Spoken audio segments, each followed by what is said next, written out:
আসসালামু আলাইকুম ওরহমতুল্লাহি ওয়াবারাকাতু। প্রিয় দর্শক, আজকে আমি একটা বিষয় নিয়ে আলোচনা করব। সেটা হলো কিভাবে আপনারা মাত্র 1000 টাকা ব্যবসায়ের পুঁজি দিয়ে সফল কলা বাগান করতে পারবেন। অর্থাৎ আপনি কিভাবে একজন সফল কলা ব্যবসায়ী হতে পারবেন মাত্র 1000 টাকা ব্যবসায়িক পুঁজি দিয়ে। প্রিয় দর্শক, আমি সর্বপ্রথম বাজার থেকে কয়েকটা কলা গাছের চারা কিনে এনে এই বাগানটার মধ্যে আমি রোপণ করি। প্রায় বাগানটা রেডি করতে অর্থাৎ জমিনের কাজগুলো করতে আমার প্রায় 1 মাস সময় লেগেছিল। 1 মাস পর আমি কলা চারাগুলো রোপণ করে দিই।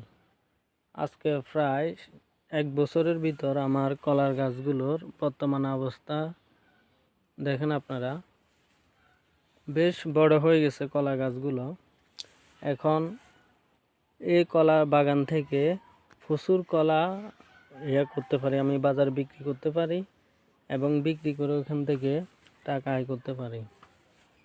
তো আপনারা যারা এই ব্যবসা সম্পর্কে বিস্তারিত জানতে চান তাহলে কমেন্ট বক্সে আমাকে কমেন্ট করিয়েন।